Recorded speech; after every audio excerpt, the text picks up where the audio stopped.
Okay, so One Piece chapter 1139 is out, and it's much better than the spoilers. The chapter begins with Luffy and the rest of the group searching for the chain's key inside the castle. Zoro says that they have been looking for the key for a long time, and now the sun is about to set. He also points out the sheer size of the castle. In response, Road mentions that even the guards have no idea where the key is, and he suggests that Jarul and the other elders might know about it. Luffy then confirms, "That old man with the sword, right? Can he really tell us where the key is?" Road replies, "Of course, he won't tell you. Helping Loki escape is a huge crime, you know." Zoro adds, "We haven't even decided yet whether we're going to free him or not." To this, Luffy excitedly responds, "Wow, Zoro, you really don't take it easy." Just then, Nami notices something and yells, "Hey guys, come over here and look at this." From the look on her face, it's clear that she is completely shocked. Luffy rushes over from behind asking, "What is it?" For some reason, Road seems kind of scared and says, "Red carpet, nobility's remnants? Is this the throne room?" As he enters, Road even asks for permission as if a king were present, saying, "With your perm," but stops mid-sentence in amazement after seeing the room. Now, we see that the room is completely in ruins, and in the center there is a magic circle. There are battle scars all around, and even the ceiling is completely destroyed. Road observes that it really does look like a throne room, and then he notices the magic circle. He shouts, "What's that mark?" Luffy excitedly asks, "Where's the mark?" Now, everyone stands together staring at the mark,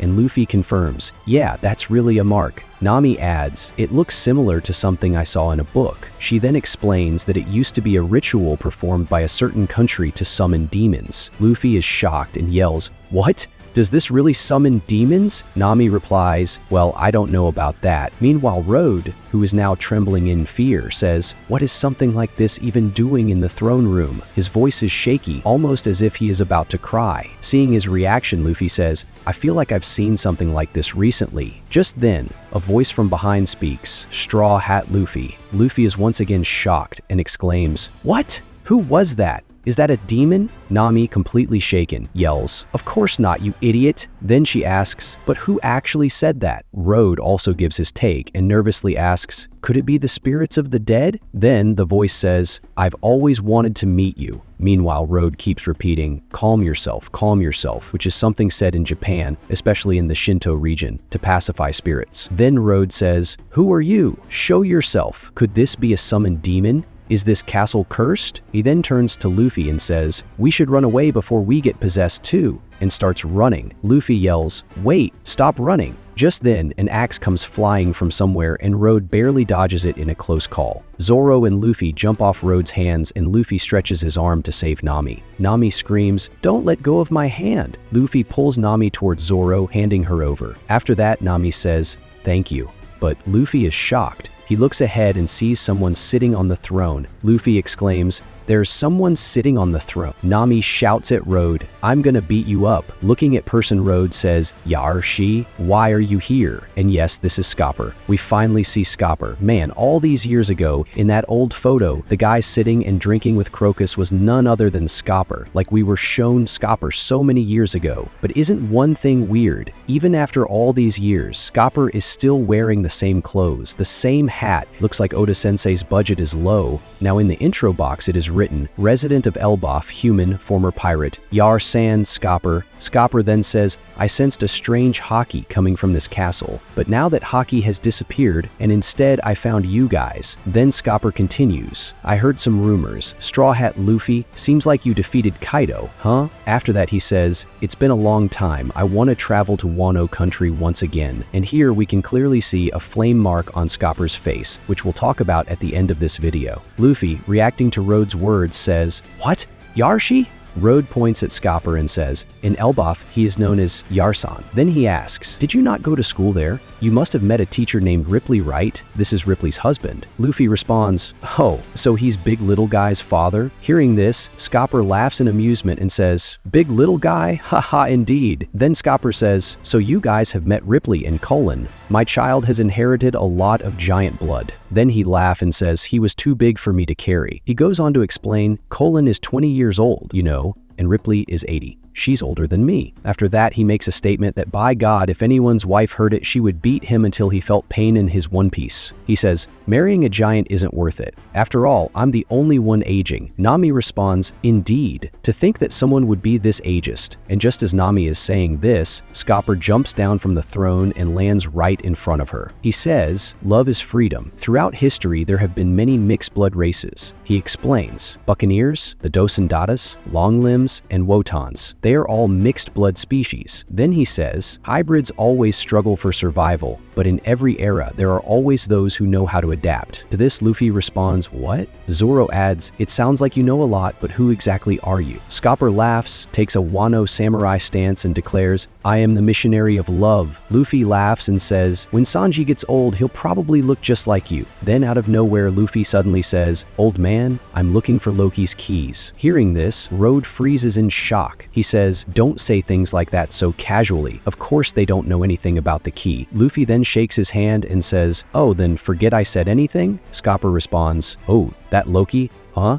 Then with excitement he says, interesting. I love it when others cause trouble. Nami yells, what a terrible taste. You shouldn't be telling others these things, you know? Scopper tells Nami, little lady, secrets exist just so everyone can hear them. And Nami, now furious, shouts, I said stop it. Then Scopper asks Luffy, you do know what kind of man Loki is, right? When the worst happens, what will you do? And Luffy, being Luffy, gives his straightforward answer. He says, I'll beat him up and lock him back up. Scopper responds, in the past, there was a man named red-haired Shanks who captured Loki. But before that, no one had ever been able to stop him. Scopper continues, do you know what kind of powers Loki has? If he somehow escapes and something happens, how much damage do you think he could do? But Luffy doesn't give a damn, bro. He just walks away. Scopper yells, hey, wait! And Luffy turns to Zoro and says, well, let's look for the key. This old man talks way too much. Scopper is still yelling from behind, and Zoro sighs, what a waste of time. To which Nami from behind says, he's trying to warn us. At least listen to him. Meanwhile, Road apologizes to Scopper. I'm sorry, Yarshi, but instead of being angry, Scopper is smiling. It turns out that he is reminiscing about his past when he was part of Roger's crew. We then see a flashback of Roger yelling at Scopper and Rayleigh, I'm so tired of your warnings. Are you guys cowards? To which Rayleigh and Scopper respond, we never said that, Roger. Roger and Scopper start arguing, and Roger challenges him. If you want to stop me, then fight me. Scopper yells back, I'm telling you to understand the risks, Roger, you idiot. So now Scopper is laughing as he sees how similar Luffy is to Roger. Scopper then says, hey Road, push that throne. Road looks confused. Now scene shifts and we see Ohimo telling Usopp and the others about Scopper's story. Ohimo reveals, a long time ago, Scopper was part of the Pirate King's crew. He then reveals, besides Roger, there were two incredibly powerful pirates. Usopp, shocked, and asks, what? So besides Rayleigh, there was another one too? Ohimo responds, yes. Once, when Captain Roger needed treatment, he and this man stayed at a hospital deep in the mountains. But unfortunately, enemy pirates surrounded the hospital from all sides. However, this man walked out alone, with just 2 axes, and he slaughtered hundreds of pirates all by himself. Usopp shouts, alone? And with just 2 axes? To which Ohimo responds, there's more. The only thing this man left on that entire mountain was complete devastation. Not even a single tree was left standing. Usopp concerned and asks, but why did he cut down everything? Ohimo replies, because of this incident, he was given the name the Mountain Eater. So now we understand why this chapter is titled The Mountain Eater. To those of you who thought Scopper was different kind of Mountain Eater, well, you were completely wrong.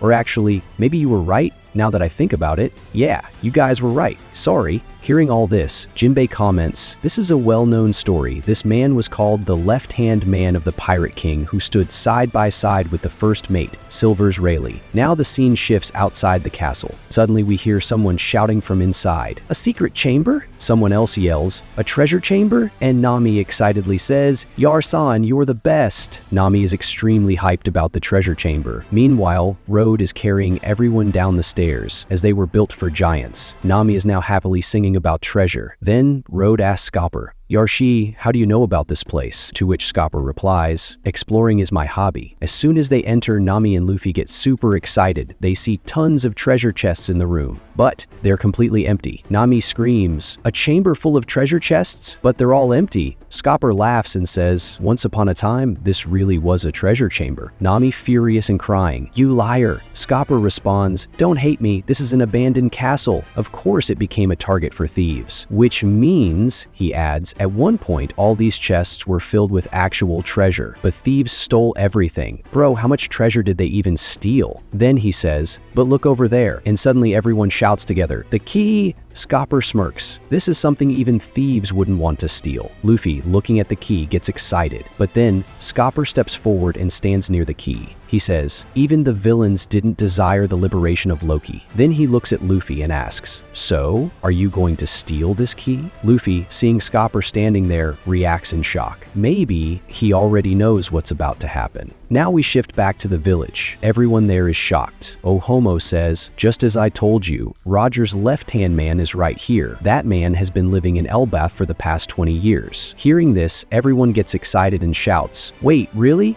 The man who stood as an equal to both Rayleigh and Roger is actually here?" Now in the official chapter, it is confirmed that Scopper was truly equal to Rayleigh and Roger. And now we get to see the highlight of this chapter, the last panel. It is officially declared that Scopper Gaban was Roger's true left-hand man. In this moment, Scopper looks at Lufy and says, "Then try to steal it from me." And just like that, he challenges Lufy to a fight. Oh bro, this chapter was insane. And in this, we actually got to see that Gaban has a flame-like mark on his face. Now, this raises an interesting question. Is it almost confirmed that the man marked by flames is actually Scopper? So how will the story progress from here? Most likely, this fight will be Scopper's way of testing Luffy's strength, and he will make sure that by the end of the Elbaf arc, Lufy is strong enough for the final battle. After that, Scopper will finally give the last poneglyph to the Straw Hats, and then the Straw Hats will set sail for the final island, Laugh Tale. If we see any more islands before that, then they will probably just be on the way. So Lufy, it's finally time. We will most likely get at least a small glimpse of Laugh Tale in Scopper's flashbacks, and this is going to be interesting. So that's it. If you spotted something cool, let me know in the comments. Tell me what you liked about this chapter. And if you're enjoying the videos, then don't forget to like. We'll see you in the next one. Until then, goodbye.